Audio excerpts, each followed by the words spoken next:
Boom. All right, guys, welcome back. This is Z's Comics Reviews. This is our comic video. So let's start off by jumping into the little bit of comic news that we have.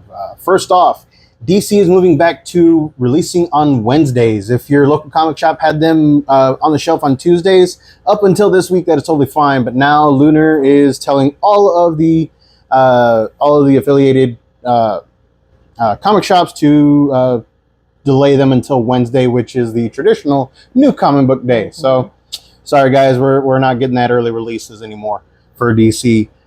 Next up, Marvel news: Conquest 2099. Have you seen anything about this? I have not.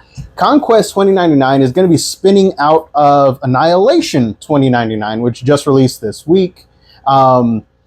Conquest 2099 is basically moving Dracula towards the big bad of the 2099 universe. And I don't know if you guys remember this little gem back from 2004. It was a Dracula 3000, which was basically Dracula in space, which is what this is, because apparently Dracula has been in the cosmos causing havoc and making alien vampire hybrids. So yeah, we're getting a whole rehash of Dracula 3000.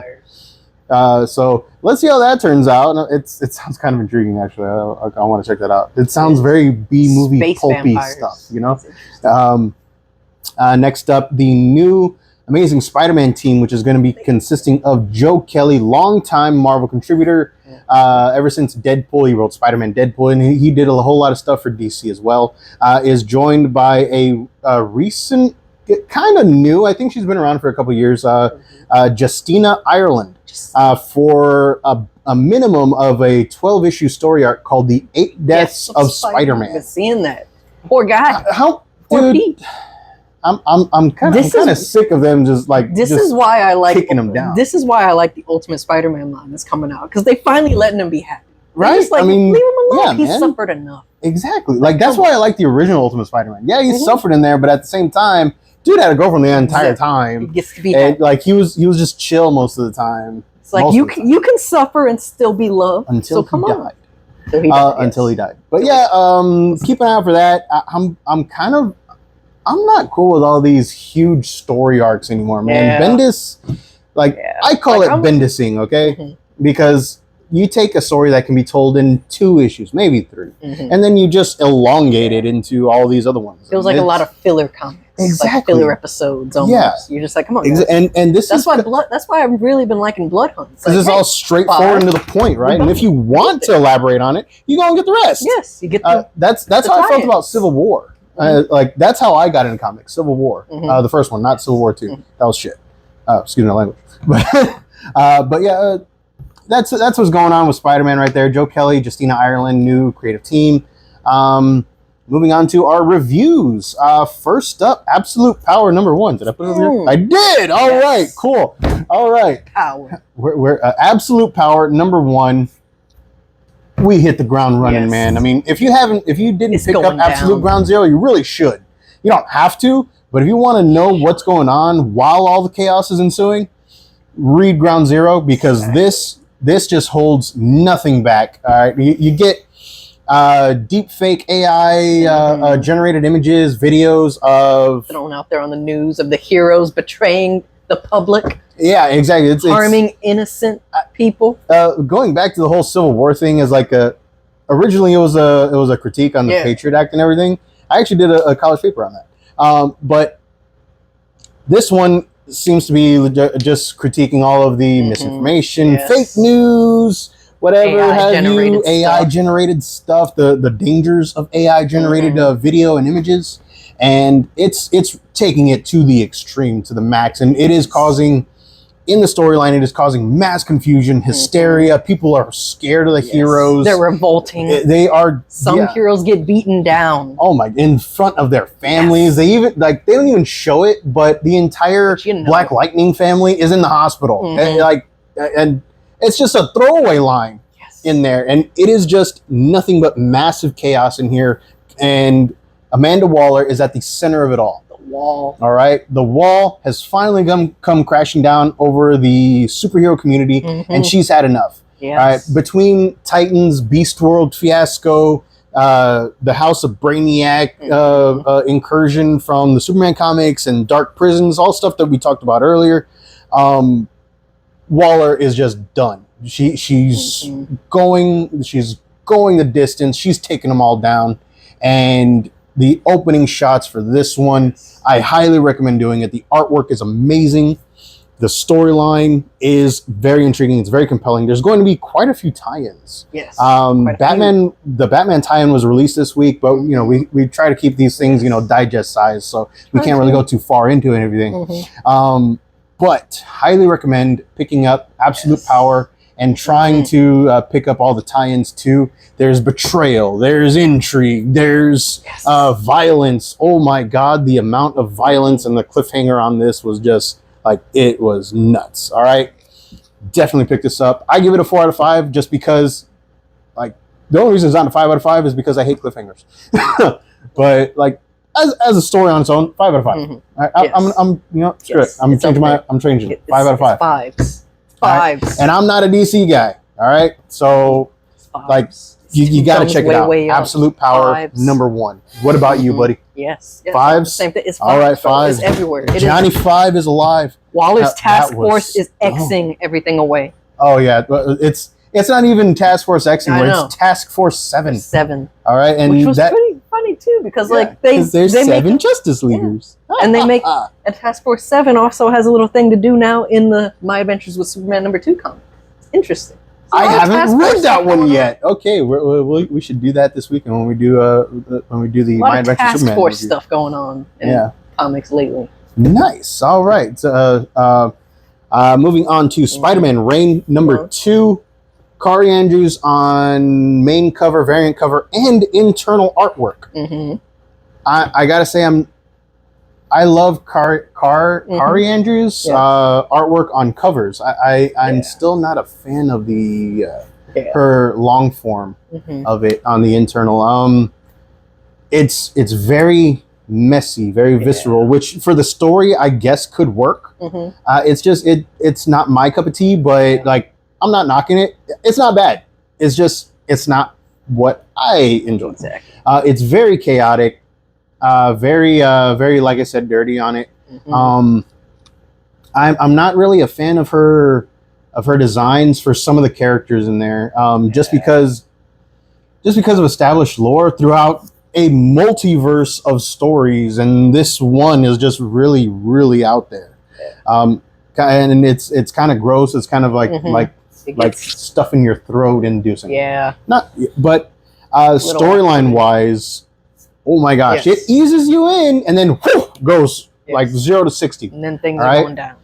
Stuff's going down, and for about 3/4 of the comic, there is just nothing but chaos, and almost no story whatsoever is conveyed aside from the world sucks and you need to fix it. Exactly. And you know, for most Spider-Man stories, that's all you really need. People are getting matrixed evidently too. Oh yeah, little like matrix stuff. How like they plugged in. Yeah, apparently like something's going on in the world. Something happened in the world. They don't actually allude to it. They only allude to it. They don't actually elaborate on it. I mean, but excuse me. But the storyline is compelling enough for me to pick up issue 2. So if that one keeps going, and then as you've seen on some of the variant covers, there is one where it shows Miles holding a grave of Peter Parker. And Miles does make an appearance in this story. Miles be looking like he's hit the gym. Yeah, he's looking like he's been through it, and he's waiting for to go through it again. And there's some twists, betrayals, kind of like this, but we don't exactly know what's going to happen because of the massive cliffhanger that it ends on. Because I believe this is like a 6-issue story. So there's going to be cliffhangers with these ones. I am very interested to see where it goes, the storyline wise. I give it a 3 out of 5 just because the artwork kind of takes me out of it. But the story is very compelling. If you want to get this for the story, do it. I mean, the story is there. It's got me hooked, and I'm not even a fan of the artwork. Like Kari Andrews, like I said, I love her covers, but I don't like her long form. Moving on to This one's kind of random. All right. Ooh. I ordered this for the shop because it sounded interesting. So the synopsis was these guy and girl have like kind of a meet cute, and they keep meeting a couple times, and turns out one of them is a jewel thief, an art thief, and one of them is a contract killer. Well, what happens is, you know, kind of witnesses to some crimes. So it's all in the solicitation because this is like a 3-year-old story finally collected in one shot. And so it's told in 3 parts. It's very quick. I am kind of hoping that they elaborate on it, that they revisit it and make more stories based on these characters and what they do. In between? No. Like, I want them to go further because it's very quick. It takes place over the course of like 3 days. Wow. And contract killers work fast. Exactly. And it's the artwork is it works for the story. I greatly enjoyed the artwork on there. I will say, not for children. Okay, don't let your kids read this one at all. It does depict some graphic scenes, and I'm not even talking about violent scenes. But if you like those random, you know, like almost like The Killers, like that Ashton Kutcher, Cameron Diaz movie, kind of dealy. Yes. True Lies, almost kind of stuff. It's good Arnold movie. Almost kind of like that, and it just reminds me of, you know, those old like hyper violent rom-com stuff, and it works. It's good. I highly recommend picking this up. This is called All the Things We Didn't Do Last Night. It's sleek. It's sexy. It's got everything that you need in a story right there. And it's got a beginning, middle, and end, and a hopeful future. Yes, it's actually very condensed. Like I said, it was told through like over the course of the last 2 or 3 years in various anthologies from Image. So part 1 was like 3 years ago, and then part 2 was like 2 years ago, and stuff like that. It finally collects them all into one spot. Easy to read. Next up, we are going to Space Ghost. Space Ghost number 3. Now, if y'all guys keep on checking out our stuff, listening to us while you're on their way to work or whatever, you know that we don't really do a whole lot of issue 1, 2, 3s. We just keep on doing like new stuff. So when we do issue 1, 2, and 3, you know it's a good thing. I mean, like we're up to Space Ghost. Dude, I am, and I was never a Space Ghost guy, unless you count Space Ghost Coast to Coast, which that was just weird. He had like do you remember that Space Ghost Coast to Coast? Not really, no. So, okay, they took stills and character motions and put them behind a desk, and they were this weird little talk show of Space Ghost behind the desk. He played like the Letterman kind of dude. You had Zorak, which was his bug nemesis, on keyboard, which was a 360 keyboard, and you had Brack, who was like a correspondent, but he was an idiot. Is this like on a Cartoon Network thing? Yes, this was Adult Swim. I do remember. Okay, so like, and so they were one of the few that did the whole awkward silence and stare and blink thing. It was, Space Ghost Coast to Coast was like most of my interactions with Space Ghost, aside from the Hanna-Barbera stuff on Boomerang. It's all coming back to you. I forgot about that. But yeah, this one right here, dark, gritty. It's Batman in space if Batman wasn't a hypervigilant lunatic. It's the artwork is just solid, man. It really is.